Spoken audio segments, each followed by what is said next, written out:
Welcome to the Real Estate Pros of Houston podcast, where host Mark Zachary talks to high-producing real estate agents in the Houston area about their story and what makes them so successful. Each episode, our guests will tell you what they're doing that works and what makes them so successful, as well as insights that will help you take your business to the next level. Now, here's Mark delivering a true real estate pro of Houston.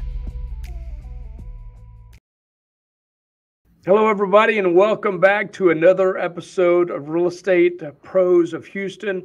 And today we have David. And David, I'm not even going to try to. No, I am. Mazzarella. Close. Mazzarella. Mazzarella. Okay. I'm sorry I butchered that. But David's a great agent here in the Houston area. And I always tell everybody we hired a company to go out and find the best agents around, and they found David. And I told him I stalked him a little bit on Facebook, and know that he's got a great reputation. And so we're honored to have you on the show today, David. Yeah, it's great to be here, Mark. Thanks for the invite. Yeah, you know what? I didn't ask you this number that we have scrolling across the bottom. Is that the one that you would like us to have? That is my direct cell. So absolutely. Yeah. Okay. People can reach out, call, or text directly. Perfect. Well, thanks again for your time. And we'll go 30, 40 minutes, something like that. And like I said, it'll be surprising how fast that goes when you are talking about why you do what you do and how long you've been doing it. And so I always like to start off our initial question with just, David, tell me your story. How long have you been in Houston? Are you from Houston? How long have you been in the business and stuff like that? And then I'm going to go from there with some additional questions. So tell us your story, David. Okay. Very good. So I'm actually not native to the Houston area, not native to Texas. Born and raised in upstate New York, actually. Okay. Did a brief stint of 3 years in Minnesota, 3 years in North Idaho. And then brought the family on down to Texas, and we've been here since a month before Harvey. So we moved July of. What a great time to get here! Yeah, we've been baptized in the waters of Harvey for sure. Oh my gosh! Did you get flooded out? Not as bad as a lot of other people. So we were blessed in that regard. But yeah, the timing was it was providential for sure, but it was actually a really beautiful thing to have moved to such a large metropolitan area. This is the closest we've been to such a large city, and yet to see how kind of everybody just came out of the woodwork together to help support each other and to care for each other, and through that was really a beautiful thing to see. So we're super, like I said, we're blessed to be where we're at, and we're really happy here. Yeah, it was a crazy time. I'm originally from Austin, and we moved here about 17 years ago. And we had tried to go back in 2000. Well, it was the year before Harvey. And so, but we couldn't sell our house here. So, and we had the house in Austin. So we were leasing in Austin. And I said, you know what, let's just go back. And we got back a month before Harvey hit as well. And I'm glad we were back here to get furniture upstairs and all that. But thankfully that we didn't get flooded, but it was coming close. We have a lake in the back and a cul-de-sac in the front, and so we ended up having a peninsula. We were on a peninsula during the storm, but it was it was coming in quick, and but luckily it stopped at the front door. So how long have you been in the real estate side of things? So as an agent, I got my license in 2020. Before that, I mean, I've been in and out of the real estate world since really I was 17 in a variety of different capacities. Before, I guess we'll just kind of take it from the start there. Basically right out of high school, started helping my family's business. My dad had a general contracting company that he ran and managed for years. And so I got a lot of experience in that arena for a while. Took time to get, work on my certification for home inspection back in upstate New York as well. Thought I was going to start my own company right around, the housing market crash of 2008. So really wasn't the best time to start, a kind of company like that. Yeah. So long story short, plans changed, went back to college, finished my degree, and, during the course of that, became a homeowner,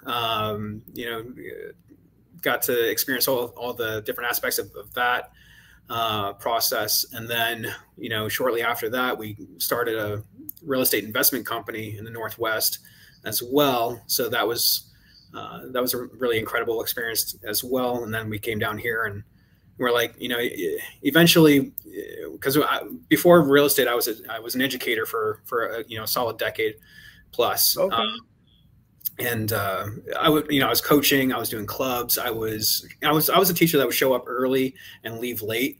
So that's like my wife. She's a librarian, and she leaves at like 7 o'clock, and she doesn't get home till 6 and 6:30. I know coaches that stay much later than that.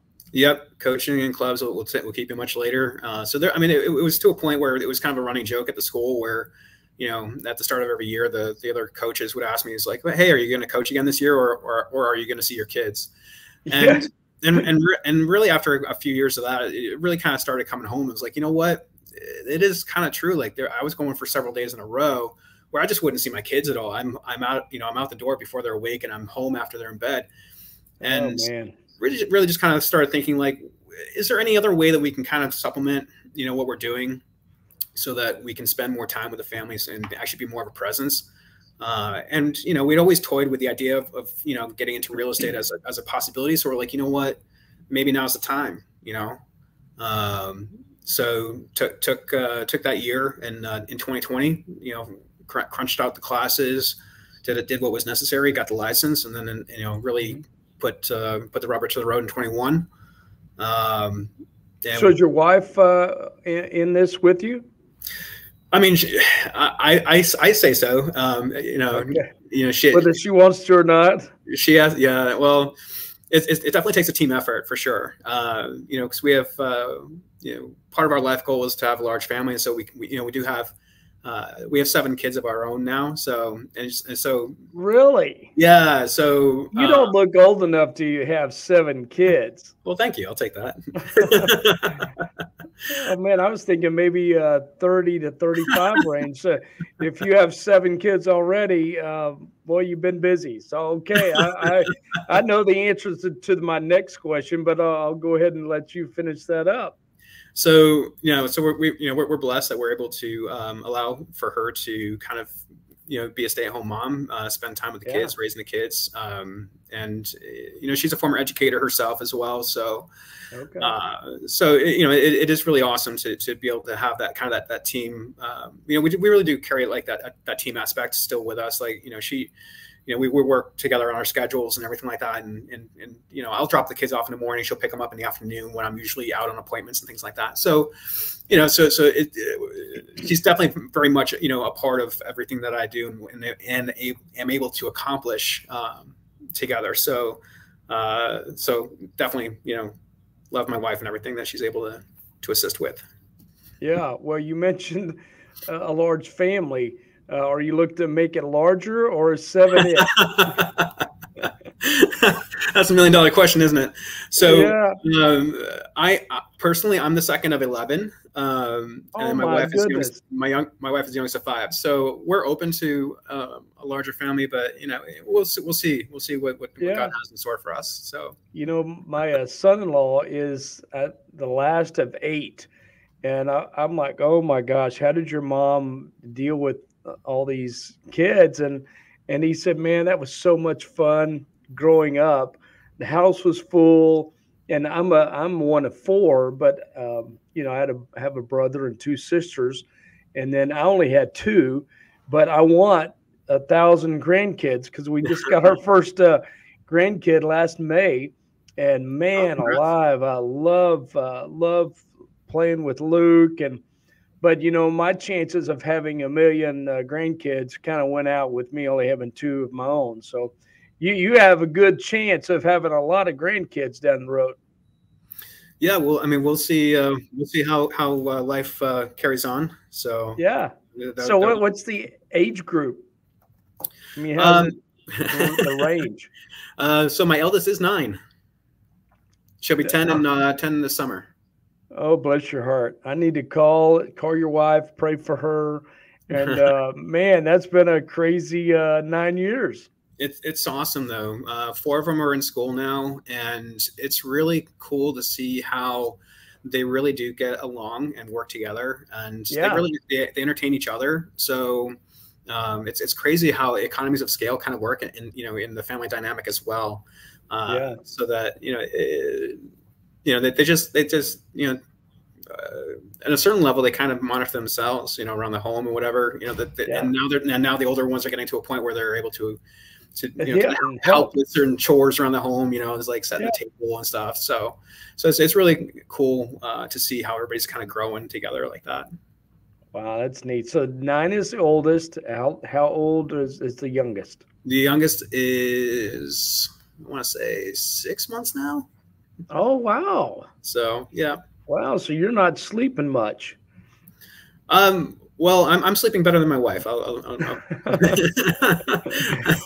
you know what? This this is awesome. I love to hear about big families, and we always had a very close family growing up. We've kind of moved to different towns, and so we don't see each other near as much. But I love big families, and it was always a big part of our life was being close, and my dad coaching me in baseball and stuff like that. And so it's nice that you have a job now that you will be able to be a big part of their lives. And I will tell you this, mine are 31 and 29, and man, it's amazing how fast it goes when they're growing up. And no, the days are long, but the years are short. So that's right. That's right. Well, I have this other question, but I think I already know the answer based on what you've told me about your family. But what gets you up in the morning? What drives you to succeed like you do? So, I've always been kind of ingrained with the sense that, we all have our own personal, God-given talents and abilities, and we're meant to use them, for the greater honor and glory. So it's really just kind of how many people can I help today? Obviously, I do have my family to provide for as well, which is obviously a huge, motivator for anyone. But honestly, like if I can help, more people than I helped the day before, then there's a sense of fulfillment there, and that you're able to share what you've been given basically with the world and with others. So that's definitely been a huge driving factor, and it's something that's kind of tied or connected my past and time spent in education, because you're sharing with the students your classes and things like that, something that they're going to carry with them, and they're going to be a part of themselves for the rest of their lives.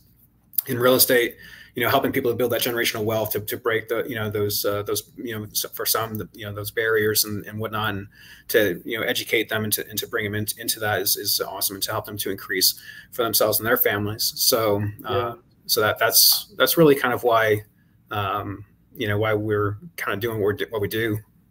Yeah. Well, what do you think you learned from the teaching industry that you've been able to carry over to the real estate side? I think in large part a lot of it is maybe patience, and just knowing that not everyone is going to necessarily understand everything that you're saying at any point in time. So make sure that to take time to kind of break things down for people, especially if they're first time home buyers, first time home sellers, maybe aren't familiar with all the terms or the jargon associated with the industry, and to really make sure that they that they do understand kind of what it is that they're going through at every different aspect or level of the process. So I think in large part that's probably the biggest. Yeah, I've worked with other teachers as well in this industry, and I find that they are very good educators on the on the process. They're very good at teaching the process, and you guys are very organized. You tend to have the ability to juggle a lot of balls in the air because you have teaching. You're juggling 25 and 30 kids in a class, maybe even more than that in high school. But yeah, you guys are very good at staying focused on what needs to be focused, but you're good at keeping all those balls in the air. And also just kind of being resourceful, right? Because time is one of the most precious resources. And real estate, much like any other major industry, I mean, it has so much that you can learn and dive into in any given transaction. There's no two that are exactly the same. So, if you do come across something that's different, that you have the ability, you're kind of already trained to kind of ebb and flow with with how things go, and you can always find the answer to anything that's out there and whatnot. I've got a great team behind me, a great brokerage behind me, so easy, great access to information and everything. Just making sure to continue to educate myself as well throughout the years, and so I can help more and more people. So yeah. So how do you define success in regards to your personal life or your business life and an overlap of those? So I think, I feel like success is like I said, I kind of touched on a little bit earlier, to be able to give to others what I've been given, I feel is ultimately, the most that I can possibly do with my life. And to kind of build on it, I guess, in a sense, to be able to have more control and more time for myself and my family ultimately because of it. If we can kind of marry those two things together, I think that, that's kind of what we're shooting for. Yeah. Well, what are three non-negotiables for you in your business? Three non-negotiables. So I'd say, number one, I'm always going to give my best effort, towards any transaction, regardless of the situation. I have people that, have come to me before where they're like, hey, nobody else is, willing to help us out with this. Can you help work us through this process? We've tried, either buying a house and we've always been outbid, or, we tried renting, but nobody wants to work with tenants or something that, along those lines. Yeah. Yeah. So to make sure that I'm giving my best effort, not giving up on anybody. And I'd say number two is to make sure that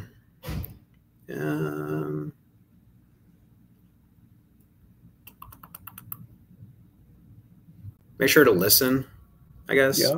Make sure to listen to what it is that that people really need, and listening for understanding, not necessarily listening for conversation or to get the talking points or whatnot. So you're making sure that you're actually kind of taking that into yourself, and then number three, I suppose would be to always treat others as I would want to be treated. So it's like, I expect that, if I want, the best, for myself, I'm going to try to give the best to others.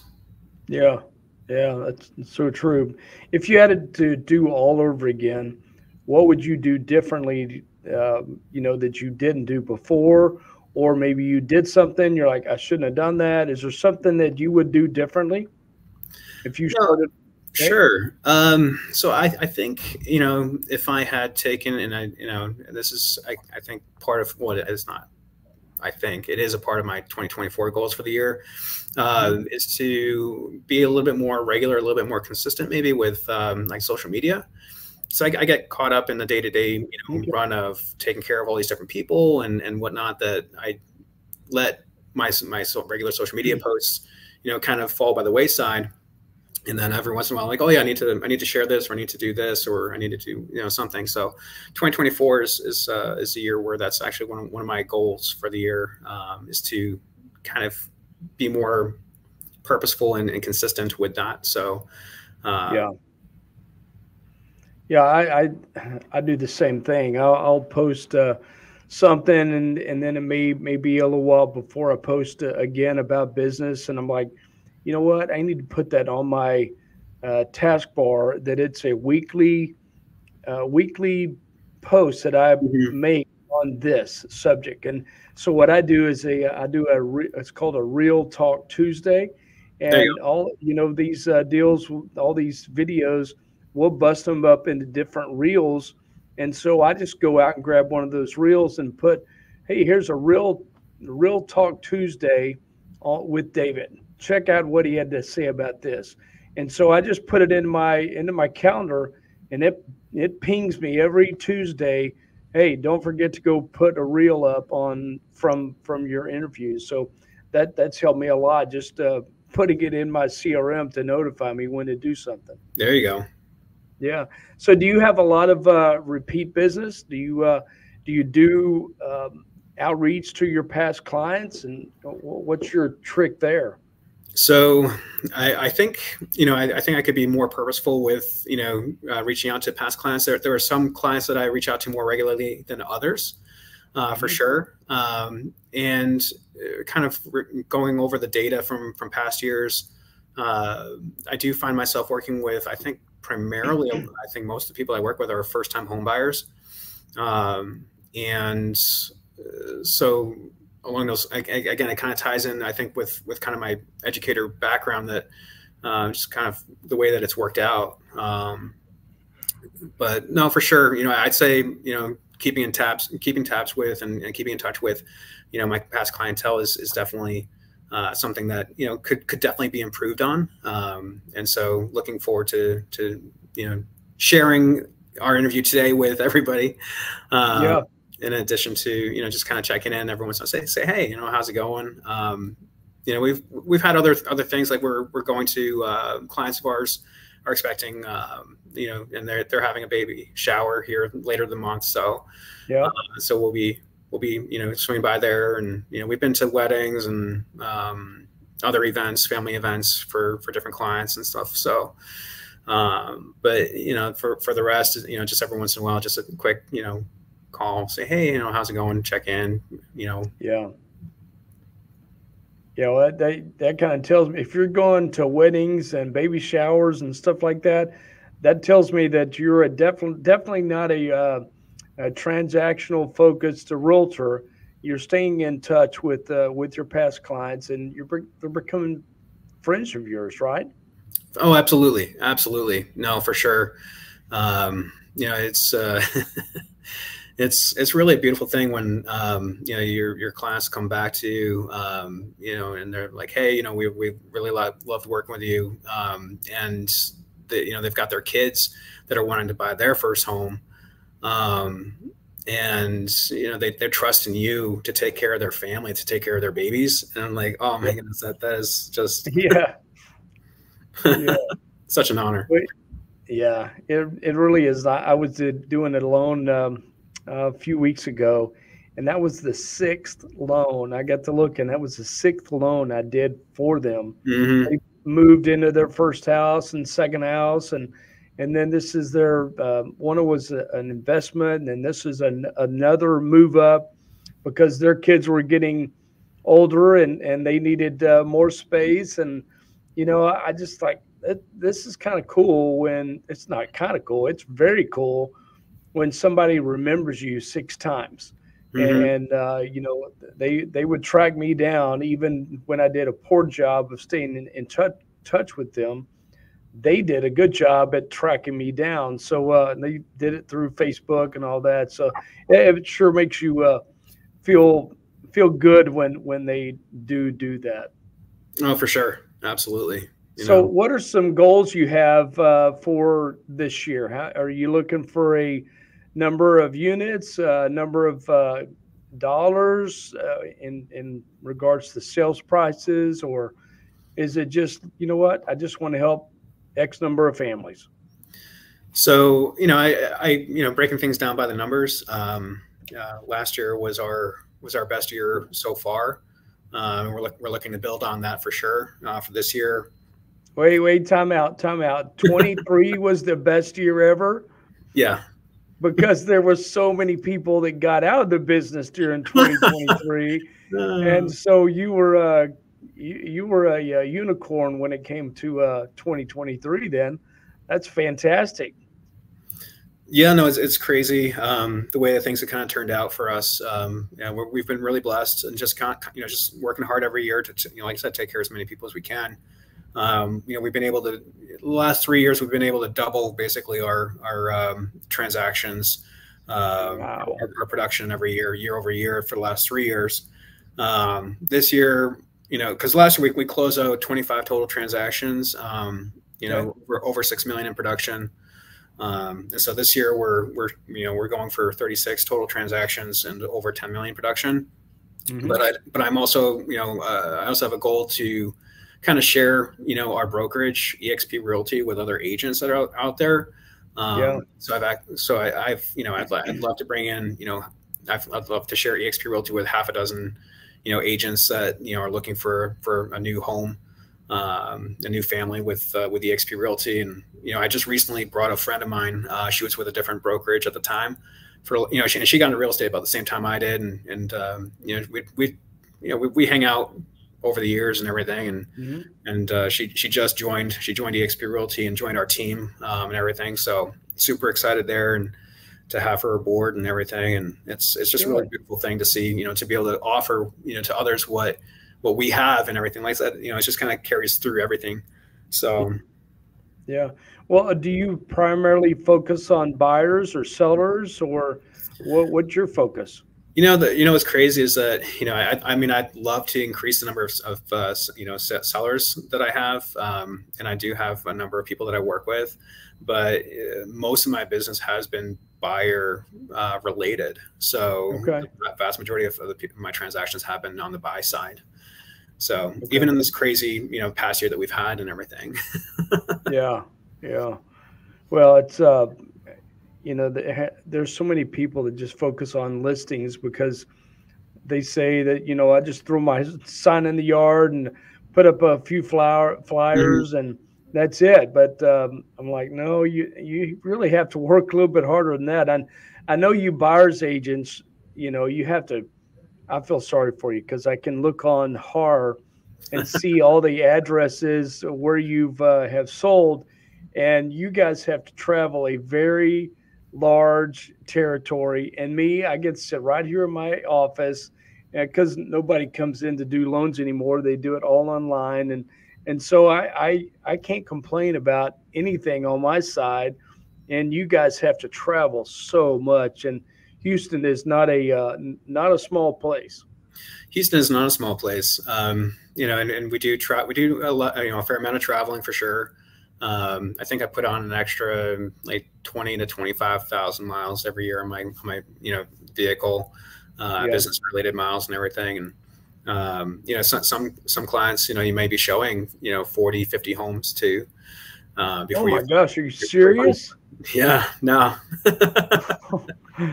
Wow. Mm-hmm. Yeah, no, my personal best was, we had a client fly in from out of state, and she was super organized, which I absolutely loved. Like, she came in prepared with like everything all mapped out just perfectly, which usually I'm the one that does all that. So the fact that she had done it on her own was amazing. So for me, it was just a lot of scheduling and everything, and then obviously driving and showing. But we did fit in, I believe it was like 38 or 42 in 3 days. So, oh my gosh, man, I guess you didn't see many of those 7 kids those few days. Not those few days, no, but it's all right. They know daddy's working hard. So yeah. Was there a certain area of town that you focus on or try to stay in focused on? I mean, I do try to stay, primarily in Galveston County, but I do service all of Harris and Brazoria as well. And then I do have a client based out of, they're based out of San Antonio, but I've helped them on a couple transactions over in Port Aransas. So, I mean, as long as they don't make me drive the 4.5 hours out there to show the properties, because it's been new construction for them. So it's a pretty, straightforward process and everything. So, So I'm able to assist there, but yeah, primarily in Galveston County for sure. Do you live in Galveston? Not in Galveston proper. I live just north of there on the mainland. Okay. Okay. Well, I've got a quote that I like to read, and I read it because I want to make sure I get it right. And so I'm going to read this to you, and I want to get your thoughts on it. There's an old saying that states, "You spend your youth giving your time away and your old age trying to buy it back." What do you refuse to give away that you will have to buy back, or you could have to buy back later? What do I refuse to give away that I'd have to buy back later? I feel like time. Yeah. Time with my family. And in large part, again, that's kind of why we got into real estate as an agent as well and moved out of education, was because it does afford me to be more of a presence with my children and to actually get to see them and get to know them better at the earlier stages of their lives that I just wasn't able to before, and so being able to experience that and to share, to kind of give, to them at that point in time in their life, I think is something that, we're just truly grateful for. Mm-hmm. Yeah, I hear that a lot. It's just, I won't be able to buy my time back, years down the road. So I'm not going to give it away now. And I think you setting the expectations with your clients that, hey, I'm available a lot, but there's certain times that I'm with my family. I don't give that away. So I think setting the guardrails for buyers and sellers to, let them know this is how I operate. And maybe we're a good fit, maybe we're not, but at least my parameters here. So. And that's a learned skill. That's not something that comes naturally, to have to say no to somebody or to something. You get so used to, especially early in a realtor's career, to just say yes to everything and just jump on everything and whatnot. And you can run yourself ragged and whatnot. And ultimately, if you don't take care of yourself, you can't take care of anybody. So learning to say no and learning to, time manage better and learning to, be effective with that, it ultimately, it does help to increase your ability to assist, more people in that regard as well. So it's kind of funny how that works, where, when you learn to say no, you can actually do more. Yeah. And people will push you as long as you let them push you. I interviewed a guy. He said, yeah, I used to have people calling me at 12 at night, 2 in the morning. And he said, I just couldn't believe these people even do that. And people will do that if you let them, because the first time you respond with a text at midnight, that's when they're going to do it again. So that's so true. Yeah. So tell me a little bit about your team. How big is your team? Are you looking to grow it, or are you kind of happy where you are right now, and maybe down the road you're going to grow it? So tell us a little bit about your team. Sure. So I'm actually a member of the Cityside Properties Group here at eXp Realty. Even though my personal branding is the Homes Right By You team, that was something that I created on my own when I started out as a solo agent here years ago. And because I built up something of a local presence, when I joined Cityside Properties Group, they let me just kind of keep my personal branding as I continue to grow and whatnot. But Cityside Properties Group, we have, I believe, 24 active members in the group currently. This past year, they moved from being a standard team to what's called a mega icon team at eXp Realty. So we're able to take on more agents. And yes, we're absolutely open to having more people jump on board. Like I said, we just had one of my friends come over from a different brokerage and whatnot. So we'd love to collaborate more with more people. Help share what we have, and hopefully increase, what others can do with themselves and their businesses. So, yeah. Huh. Well, do you guys get together once a week, once a month, or is it just kind of like Zoom like this? Good question. So eXp Realty, as you know, is it's a virtual brokerage. So what we do for our weekly meetings is we do run a weekly Zoom meeting at 9 a.m. on a Monday morning to get ready for the week. We share our wins. We talk about any struggles that we're having. We'll do some script practicing, things like that. And then, we're off to the races. But, we do have, regular, team related chat going throughout the week and stuff like that as things come up, or we're just sharing, we're just getting back or venting, whatever people need, is like, that we're here to support. And then, once a quarter, we do get together, for a meetup somewhere, usually at some, restaurant or something in the area. We just, kick back, spend time, hang out and whatnot. So different, events and things. So. Okay. Well, what kind of legacy are you wanting to leave your kids? Just to make sure that they do their best in everything that they do, to be open to whatever it is that God's got in store for them, to be open to it, as we have, for them. So, I think something that my dad had ingrained into me without actually really saying it, kind of something along the lines of, if something is worth doing, it's worth doing well, right. So doing it right. Yeah. Yeah. It's funny. We don't have, I say I'm saying the industry in general. It says, we don't have time to do it right, but we always have time to do it over when we have to do it right. And so it's like, if you just do it right and with pride the first time, it may all go so much better if you just did it right. Well, that's kind of how my dad ran his business. It was, he was paid by the job. So, we had to do the job well and do it, learn to do it, quickly, in order to maximize our time and our efforts. And so we just got really good at that, to a point where, eventually we had our work featured in Better Homes and Garden. And, really? We've had several jobs posted in the past in Better Homes and Garden. So some of the work that I done even in the past. So it does carry through. So, and people recognize it. People do recognize it. Wow. Very good. Well, what's a personal deal that you have always wanted to do, but haven't had the opportunity to get it completed yet? Do you have I've had somebody say they want to climb Mount Everest and get pilot's license.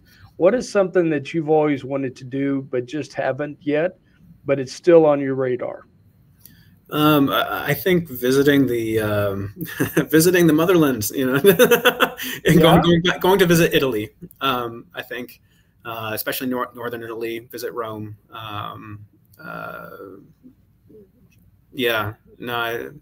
Naples, Florence. I want to see it all. To go back to kind of our family roots, in a sense. So. Yeah, man, every time I turn on the TV and watch Travel Channel or whatever it is, it's like, man, there are a lot of beautiful, beautiful places in this world. And it's too bad that we only get one go around at this because we can't see it all. And but man, thank God for I think what's the name of that show where they're flying over the countries and cities where you get to really something aerial, but aerial Italy or Italy aerial. And so it just flies over all these different places and you get to see what it looks like. You obviously don't go, but that's a really neat show to let you, see all these beautiful, beautiful places. So, well, I tell you what, David, I told you the time would fly. We're at 38 minutes right now. And we'd love to have you back one of these days, and we'll go a little bit deeper into your business. And but I always like to finish off with our what we call lightning round. So we'll go with that, and then we'll finish it up. I'll let you share your contact information and websites and all that kind of stuff. But who is your favorite author or speaker? Favorite author? Aside from God and the Bible, I'm guessing. Yeah. Well, that's pretty good book right there. So I guess a distant second, maybe like Michael Crichton. Okay. I grew up with Jurassic Park and a lot of his work and everything like that. I was just always kind of a fan. Do you like all of them? I've seen all of them. There was one that I just thought was crazy stupid, but the other ones they were all good.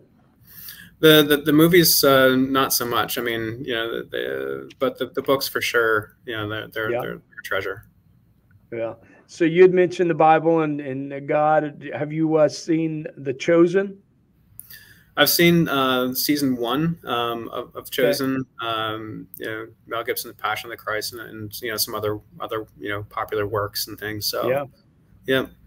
Me and my wife just finished up season 4, and so now they're working on season 5. Mm-hmm. And we were like, you know what? We want to see it in the theater with the big screen, and it's really good, really, really good show. So, favorite vacation spot?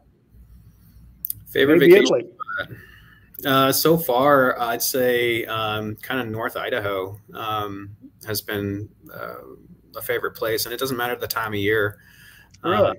Yeah, no. If you haven't been to the inland Northwest, it's absolutely beautiful. It's the Bitterroot mountain range, kind of the foothills of the Rockies. Mm-hmm. So, and we lived over near Coeur d'Alene up there.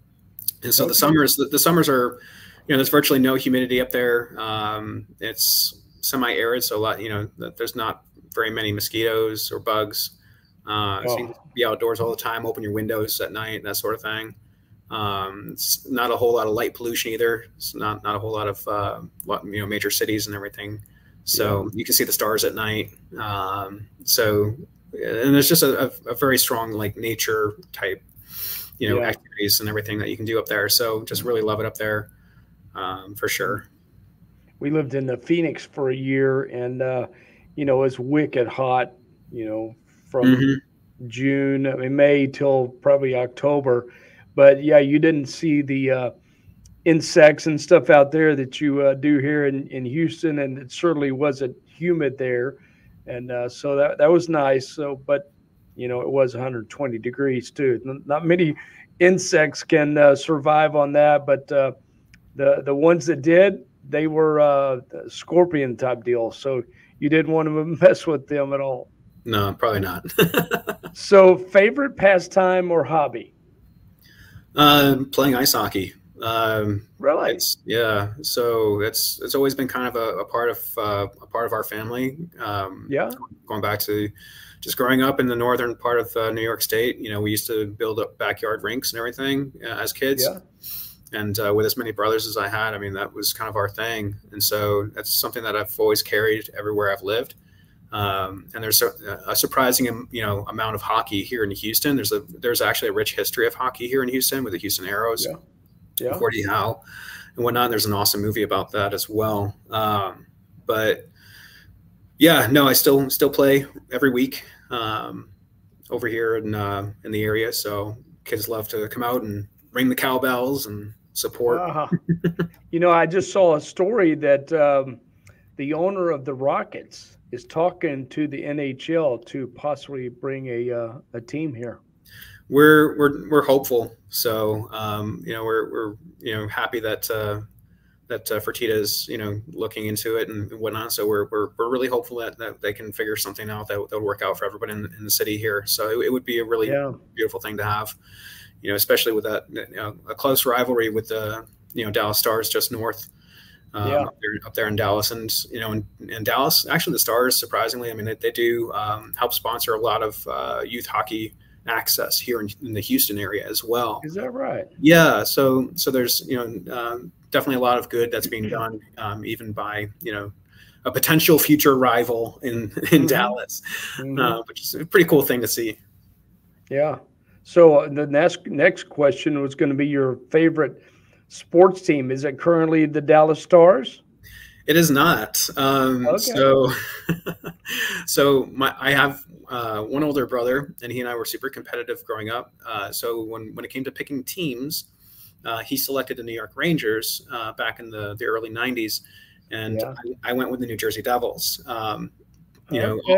Also, my dad helped to build their stadium back in New Jersey back in the day. So we kind of had a family tie, back then as well. So it was kind of it's a pretty cool thing. So I'm actually planning to take the family up to the Dallas, New Jersey game here on March 14th. So we're pretty psyched about that. It'll be the first NHL game for the kiddos. Yeah, that'll be nice. I never watched it on TV because I can't follow that puck. It's so small. But man, once you go to a NHL game live, it's like, wow, these guys are unbelievable, and how fast they can move, how fast they can stop and chase that puck around. But TV is just different. I can't follow it that well. So I listen to, I listen for goal, and that's, I know they scored. There you go. Well, David, I'll let you go now. It's we're at 45 minutes, and I can't thank you enough for being on our show. It's been a pleasure getting to know you a little bit, and look forward to having you back if you can carve out some time as you go after that $10 million goal that you have. And if there's anything we can help you with, let us know. But thank you so much for being on our show.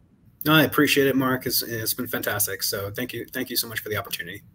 Okay, sounds good. All right, so let's give your phone number, emails, websites, anything that you want to give it, and we'll put them in the description of the podcast. But just in case anybody is listening to this versus watching it, you can see your number scrolling on the bottom. But go ahead and give us all of the contact info.